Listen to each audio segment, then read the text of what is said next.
2장 창조론은 증명 가능할까? 진화론은 무수한 가설들로 자연을 증명해 보이려 했지만 실패했습니다. 진화론이 당황하고 엎치락 뒤치락하며 수정의 수정을 반복하고 있는 동안 3500년 전부터 기록된 성경은 한 글자도 변경하지 않은 채 의연하게 하나님의 창조를 선포하고 있습니다. 창조론은 비과학적이라는 비난과 조롱을 숱하게 받아왔지만 성경은 세상에 부합하기 위한 노력으로 토시 하나도 변경하지 않았습니다. 진화론이 틀렸다면 그럼 하나님의 창조를 과학적으로 증명해 보라고 세상은 요구합니다.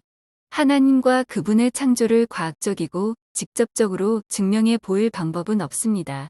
사실 과학을 통해 신의 존재를 완전 무오하게 증명하려는 시도 자체가 오류입니다. 신은 인간보다 차원이 높고 과학을 창조했고 비물질적 존재입니다. 신보다 차원이 낮은 인간이 과학으로 신을 완벽하게 증명하려는 시도는 저차원을 통해 고차원을 증명하고 과학을 통해 과학을 초월한 존재를 증명하고 물질적 속성을 통해 비물질적 속성을 증명하려는 시도이기 때문에 오히려 명백한 논리적 오류입니다. 그럼 하나님은 그냥 무조건 믿어야 할까요? 물론 아닙니다. 간접적인 방법으로 하나님과 창조를 가리키는 증거들은 차고도 넘칩니다. 창조론은 성경의 권위를 끌어와서 종교의 이름으로 강요하는 믿음이 절대 아닙니다. 창조론은 무신론자들과 진화론자들도 인정하는 합리적 근거와 논리를 이용해서 증명됩니다. 천체 물리학자 프랭크 티플러도 기독교는 단순한 종교가 아니라 실험적으로 테스트할 수 있는 과학이다 라고 말했습니다. 열역학 제1법칙, 우주의 시작. 아인슈타인이 발견한 열역학 제1법칙은 에너지 보존법칙이라고도 불리웁니다. 에너지는 모양을 바꿀 수는 있어도 총량에는 변화가 없다는 법칙으로 E mc 제곱이라는 공식이 세워졌습니다. 우주 안에 존재하는 모든 에너지의 총량이 항상 일정하게 유지되고 있다는 사실은 물질과 에너지는 저절로 창조되지도 않고 소멸되지도 않는다는 것을 가리킵니다. 생화학자 아이삭 아시모프는 이렇게 말합니다. 에너지는 한 장소에서 다른 장소로 이동되기도 하고 한 형태에서 다른 형태로 전환될 수도 있지만 결코 창조되거나 소멸될 수는 없다. 우주 내의 에너지 총량은 항상 일정하다. 왜 에너지가 보존되는지는 아무도 모른다. 다만 우리가 알 수 있는 것은 일상생활 주변에서나 높은 하늘에서나 원자 세계에서나 어디서든 에너지 보존 법칙을 거스르는 현상은 하나도 발견되지 않았다는 것이다. 그렇다면 이 고정된 최초의 에너지는 어떻게 생긴 걸까요? 성경은 하나님의 창조를 선포합니다. 하나님은 가장 먼저 빛을 창조하셨습니다. 이 빛이 무엇일까요? 태양의 빛이 아님을 알 수 있습니다. 태양은 넷째 날에 만들어졌습니다. 가장 먼저 창조된 빛은 에너지의 근원으로 해석됩니다. 모든 우주가 존재할 수 있는 기초적인 에너지입니다. 빛이 먼저 있고 이어서 모든 만물들이 창조되었습니다. 열역학 제1법칙을 하나님의 창조에 적용한다면 이렇게 말할 수 있습니다. 빛으로 나타난 하나님의 권능의 무한한 에너지가 질량을 갖는 태양이나 달이나 바다와 같은 물질로 전환되며 우주가 탄생되었다. 물질은 곧 에너지, 시간과 공간과 질량의 연속체로서의 우주 만물은 보이는 물질 세계인데 그들은 보이지 않는 원자 에너지의 특수한 표현 중의 하나가 됩니다. 성경도 동일하게 말씀합니다. 눈에 보이는 물질 세계의 뒤에는 보이지 않는 하나님이 계시다는 것입니다. 보이지 않는 하나님이 보이는 물질 세계를 지으셨다는 말입니다. 불교의 반야심경에 색즉시공 공즉시색이라는 말도 에너지와 물질의 관계를 잘 표현합니다. 공을 에너지로 색을 물질로 생각한다면 물질은 곧 에너지요. 에너지가 곧 물질이다로 해석 가능합니다. 에너지와 물질의 상호 변환이 가능하다는 뜻이지요. 일곱째 날에 하나님은 모든 창조를 이루시고 마치셨습니다. 하나님이 창조를 완전하게 마치신 이후 인간이 아무리 힘을 써도 태초에 만들어진 에너지에서 단 0.1 칼로리도 보탤 수도 뺄 수도 없게 되었습니다. 열역학 제1법칙, 엔트로피 법칙. 물리학은 우주가 천천히 그러나 확실하게 열의 소멸을 지향해서 쇠퇴와 붕괴를 향해 가고 있음을 발견했습니다. 이것은 열역학 제1법칙 또는 엔트로피 법칙으로 불리웁니다. 우주에서 엔트로피는 항상 증가하는 방향으로 나타납니다. 지구의 엔트로피가 계속 증가하게 되면 가용 에너지가 점점 줄어들게 되므로 결국 멸망이라는 결론에 도달합니다. 아이삭 아시모프는 말합니다. 우주는 지속적으로 더 무질서하게 변해간다. 사실 우리가 해야 할 일은 아무것도 없다. 모든 것은 스스로 저하하고 타락하며 붕괴하고 사라진다. 그것이 열역학 제2법칙에 관한 전부다. 열역학 제2법칙은 질서 파괴의 과정이 자연계의 특징이라고 말해줍니다. 그리고 처음 세상은 질서도가 가장 높았었음을 알려줍니다. 이후로 세상은 점점 무질서와 파괴를 향해 왔습니다. 힐버트 시글러는 말합니다. 우주는 퇴보하고 있다. 이것은 우주가 창조되었던 시초가 반드시 있었음을 의미한다.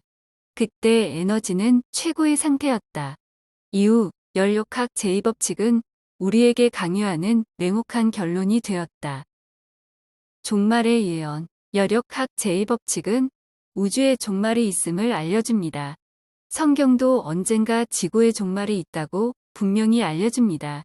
불교는 세상의 시작도 끝도 없이 무한히 반복된다고 가르치지만 성경은 세상에 분명한 시작이 있었듯이 끝도 반드시 있다고 말씀합니다. 종말에 대한 예언은 다니엘, 이사야, 에스겔, 마태복음, 고린도전서, 요한계시록 이외에도 많은 책에 기록되었습니다.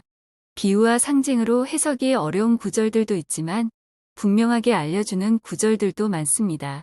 성경에는 종말의 징조들이 나오는데 그중 우주에 관련한 모습은 천체들의 궤도 이탈, 바다와 파도의 이상 징후, 해와 달이 빛을 잃음, 불 멸망 등입니다. 이들은 열역학 제2법칙이 말해주는 우주의 무질서, 파괴, 퇴보와 일치합니다. 성경은 예수님이 재림하실 때 우주는 종말을 맞는다고 알려줍니다. 2000년 전에 말 구유에 오신 예수님은 구원주가 되셨지만 언젠가 구름을 타고 능력과 큰 영광으로 오실 때는 심판주가 되십니다.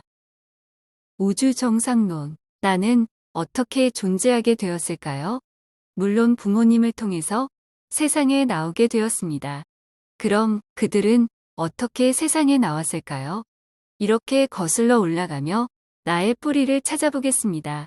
거슬러 올라가 보니 내 조상은 원숭이에서 진화되었고 원숭이는 하등 포유류에서 포유류는 파충류와 조류와 어류에서 어류는 지극히 원시적인 형태의 단세포 생물에서 진화되었습니다. 단세포 생물의 궁극적인 기원은 단백질과 RNA, DNA 등이었고 또 그들의 궁극적인 기원은 그것을 구성하는 탄소, 질소, 산소, 수소 등 원소의 원자, 양성자, 전자 등의 미립자였습니다. 이것이 진화론의 주장입니다. 그럼 원소 미립자의 궁극적인 기원은 무엇일까요?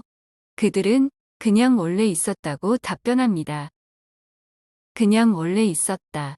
우주에 존재하는 모든 것들, 즉 사람, 동물, 식물, 물, 산, 돌, 바람, 지구, 태양, 달, 행성, 우주, 시간, 공간의 최초 궁극적인 기원에 대해서 무신론은 만물은 시작점이 없이 원래부터 존재했다고 답변합니다.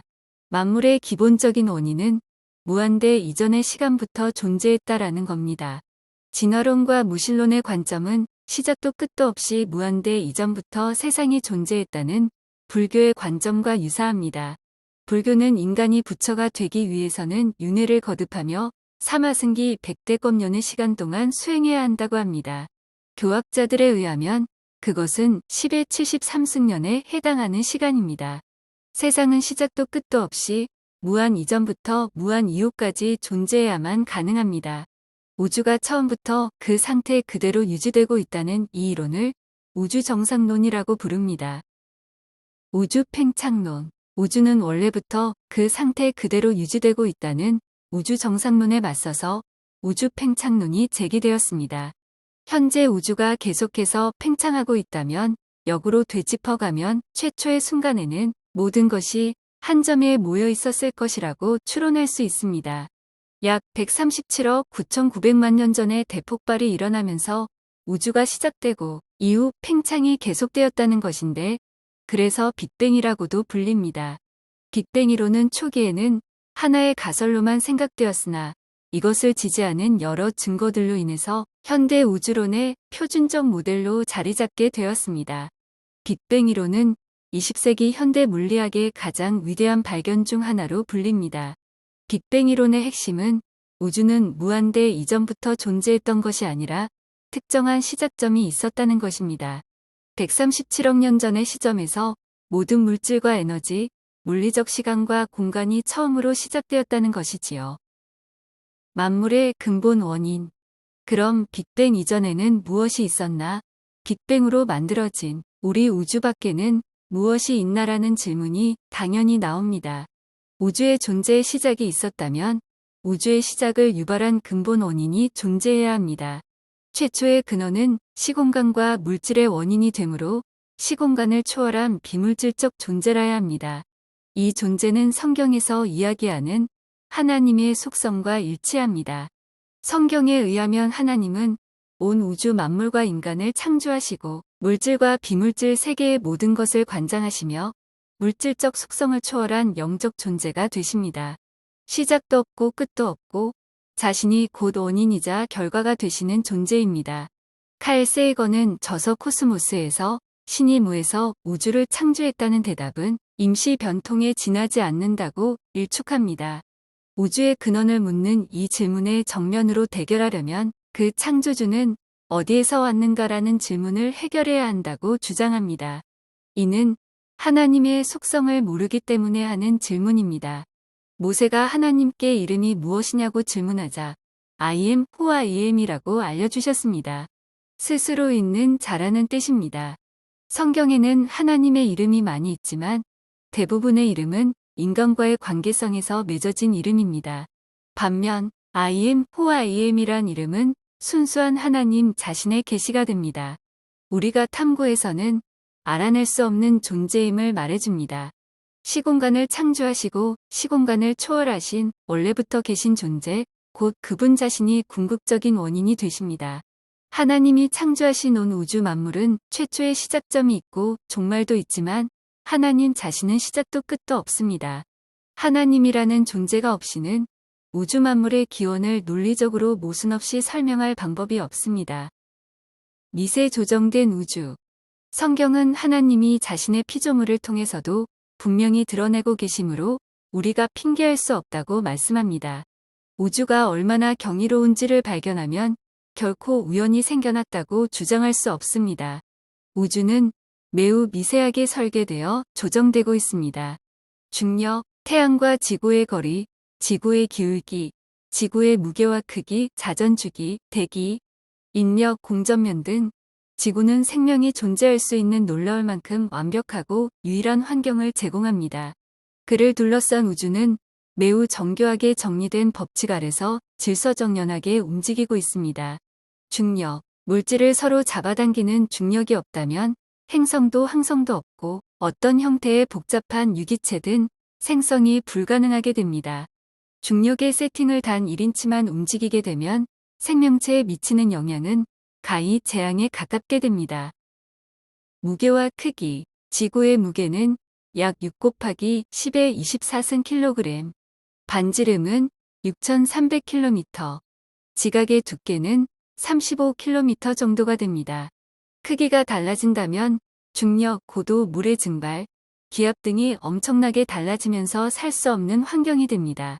지각의 두께가 몇 미터만 더 두꺼워지면 산소가 없어져 생명체가 살지 못하게 됩니다. 또 바다가 지금보다 몇 미터만 더 깊어져도 탄산가스와 산소를 모조리 흡수해버려 지구에는 여하한 생물도 생존할 수 없게 됩니다. 자전주기. 지구는 약 23시간 56분을 주기로 자전합니다. 하루 시간이 24시간인데 비해 약 4분이 짧은 이유는 지구가 자전을 하는 동안 공전을 하기 때문입니다. 지구의 자전 주기가 지금보다 느려지면 주야의 일교차가 너무 심해지고 지금보다 빨라지면 바람의 속도와 해류의 속도가 너무 빨라져 항상 쓰나미가 발생하면서 생물의 생존이 불가능하게 됩니다. 달과의 관계. 달과 지구의 거리는 약 38만 킬로미터가 됩니다. 거리가 지금과 달라진다면 극심한 환경과 기후의 변화로 인해 생명체가 살기 어려운 곳이 됩니다. 또 달에 인력이 없다면 지구의 축이 불안정하게 사방으로 진동해 예측 불허의 혼돈 상태가 될 것입니다. 태양열. 지구의 자전 속도, 기울기, 태양과의 거리가 지금과 달라진다면 지구가 받는 태양열이 달라집니다. 지구가 태양열 에너지를 1%만 더 받는다면 남극과 북극의 얼음이 전부 녹아서 세계는 물바다가 되고 반면에 1%라도 적게 받으면 빙하시대가 됩니다. 대기. 지구의 공기 중에 산소가 21%를 차지합니다. 만약 산소가 25% 정도라면 젖은 나무에도 불이 붙을 정도가 되어 전 지구가 불바다가 될 것입니다. 만약 20% 이하라면 생명 유지에 필요한 호흡을 하기가 매우 힘들어지게 됩니다. 생명체는 오직 지구에만. 1997년 나사와 매사추세츠 대학이 진행한 프로젝트에서 트라피스트-1이라 명명한 독특한 항성이 발견되었습니다. 이 항성 주변으로 여러 개의 행성들이 돌고 있었는데 지구와 환경이 아주 흡사하므로 어쩌면 생명체의 존재 가능성도 높을 것으로 기대했습니다. 과학자들은 어쩌면 이곳에 인간이 이주해서 살 수도 있을 것으로 희망하며 연구를 계속했습니다. 그러나 세티는 100억 개 이상의 전파 채널을 조사했지만 지적 생명체가 만들어낸 것으로 예상되는 전파는 전혀 없었습니다. 지구와 가장 비슷하기는 하지만 생명체가 살기에는 너무나 부족한 환경이었습니다. 결국 생명체가 살기에는 오직 지구만 가능한 것으로 결론 내렸습니다. 모든 과학자들이 우주의 미세 조정론을 인정합니다. 이에 관련해서 과학자들은 두 가지 반응을 보입니다. 창조주가 생명체의 발생에 적합한 우주를 만들었다. 혹은 우주와 생명체는 우연히 만들어진 것뿐이다. 하나님의 존재 가능성을 완전히 차단하는 과학자들은 우연성을 이렇게 설명합니다. 로또를 한 장만 사면 당첨될 확률이 아주 낮지만 1억 장을 사면 그중 하나에 당첨될 확률이 높아진다. 지금과 같은 우주가 될 확률이 10의 120승분의 1이라도 10의 120승계의 우주가 존재한다면 지금 같은 우주가 존재할 기대값은 1이 된다. 그러나 다중우주론은 인간이 관측하고 연구할 수 없으므로 과학에 속하지 않습니다. 하나님을 인정하기 싫어하는 사람들은 불가사의한 다중우주론을 만들고 불가능한 확률을 설명하려 하지만 이는 과학이 아님을 넘어서 합리적이지 못한 믿음에 불과합니다. 반면에 우주와 지구를 관찰하면서 창조주 하나님을 인정하게 된 과학자들이 수없이 많습니다. 그중 프랭크 티플러는 자신이 기독교인이 된 계기를 이렇게 얘기합니다. 20년 전 내가 우주론자로서의 커리어를 시작했을 때 나는 확신을 가진 무신론자였다. 나는 우리가 이해하는 물리학을 통해서 기독교 신학의 핵심이 사실임을 연역적으로 설명할 수 있다고 주장하는 책을 쓰리라고는 꿈도 꾸지 않았다. 그러나 내가 전공하는 물리학의 변할 수 없는 논리를 통해 창조가 사실이라는 결론을 내릴 수밖에 없었다. 하나님의 영광을 선포하는 학자들. 지구상의 생명은 우주 어느 곳에서도 다시 재현될 수 없는 매우 엄청난 사건이다. 극도로 정확한 우주 상수에 의해서 우주가 움직이지 않는다면 결코 생명이 존재할 수 없다. 믿을 수 없을 정도의 간단함과 우아함, 그리고 아름다움을 갖는 물리학 방정식들은 이 법칙들의 근거가 되는 하나님이 반드시 존재한다는 사실을 내게 증명해 주는데 부족함이 없다. 이성과 지성이 높은 창조자의 존재를 가정하지 않고서 우주의 생성을 증명한다는 것은 불가능하다. 하나님은 매우 뛰어난 수학자이며 우주를 만들 때 고도의 수학을 이용하셨다. 정확하고 질서 있게 퍼져 있는 우주는 창세기 1장 1절에 태초에 하나님이 천지를 창조하시니라는 가장 장엄한 진리의 말씀을 증거한다.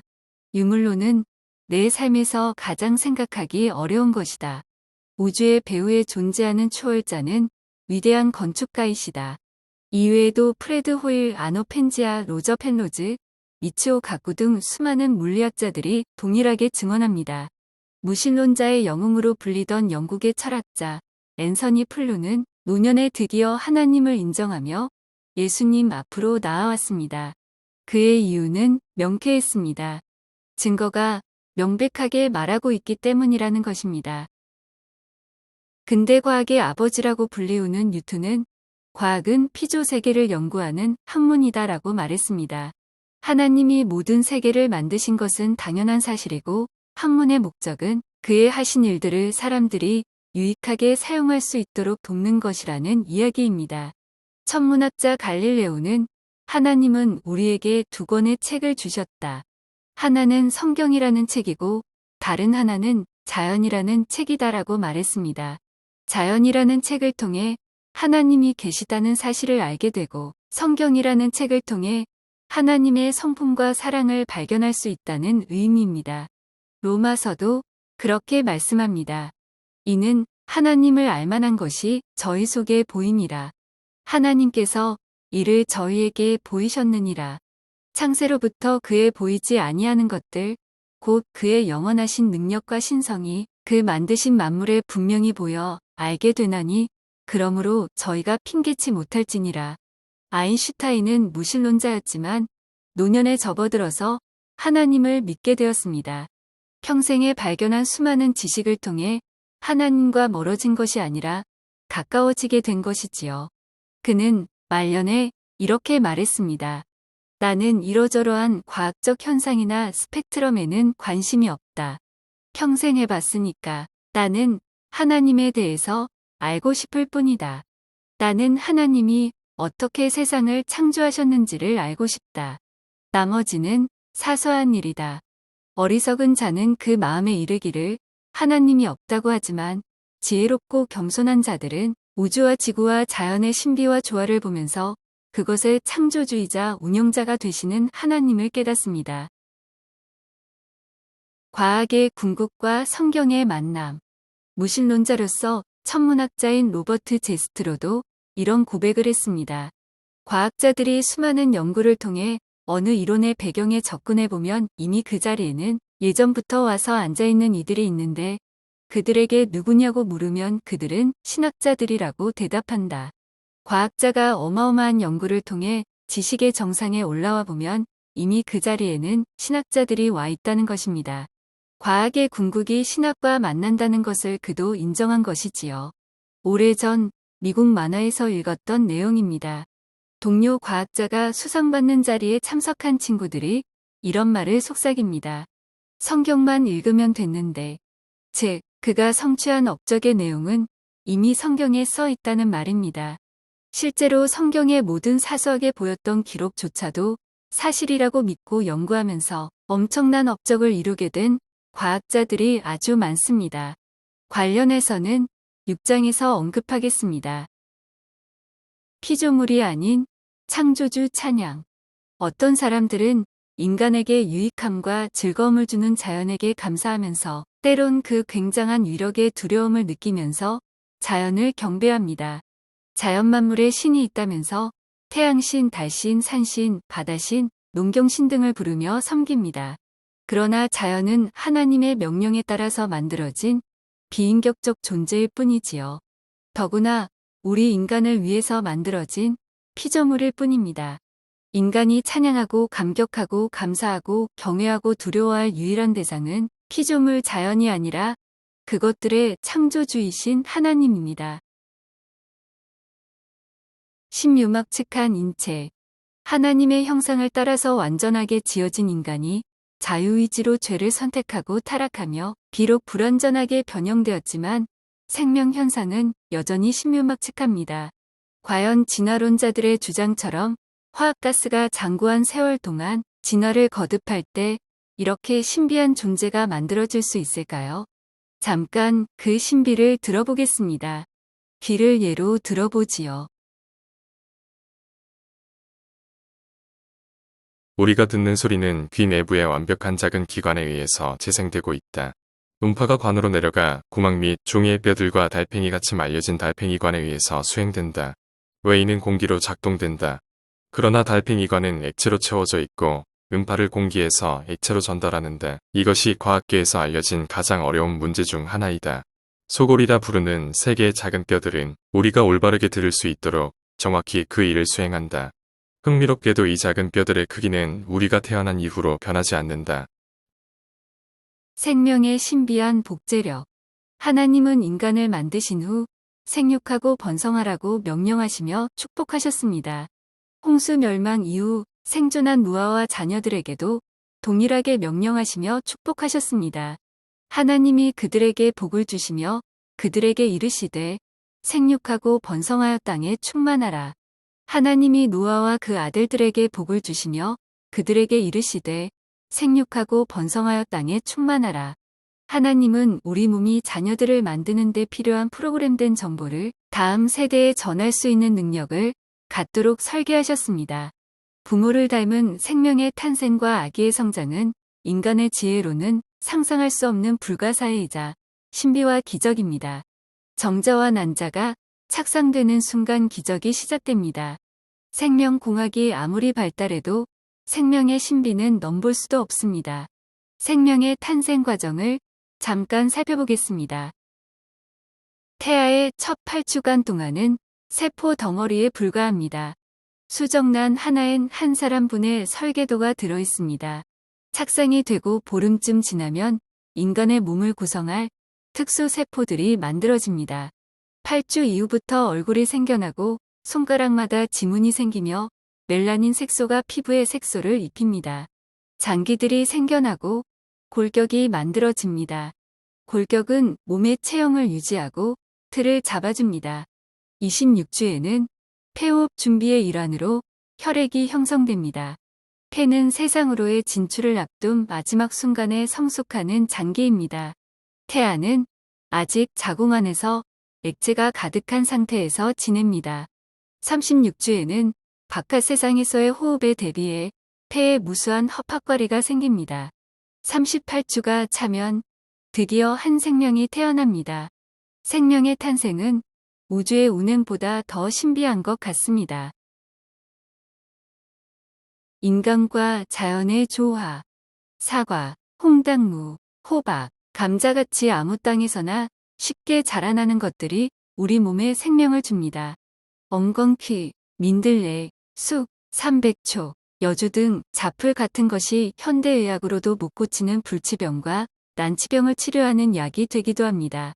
과연 인간도 저절로 생겨나고 풀과 열매들도 저절로 생겨났는데 그들이 우연히 서로 궁합이 맞게 된 걸까요? 그럴 수는 없습니다. 인간을 만드시고 인간의 체질과 구조를 완벽하게 아시는 하나님이 인간에게 반드시 필요한 것들을 자연 만물에 넣어서 선물로 주신 것입니다. 하나님을 모르고 배척하는 사람들에게까지 일반 은총으로 이런 선물을 주셨습니다. 이는 하나님이 그 애를 악인과 선인에게 비추게 하시며 비를 의로운 자와 불의한 자에게 내리우심이니라. 이상 가스펠 79 창조과학회 기타 여러 블로그에서 인용했습니다. 변증은 계속 이어집니다.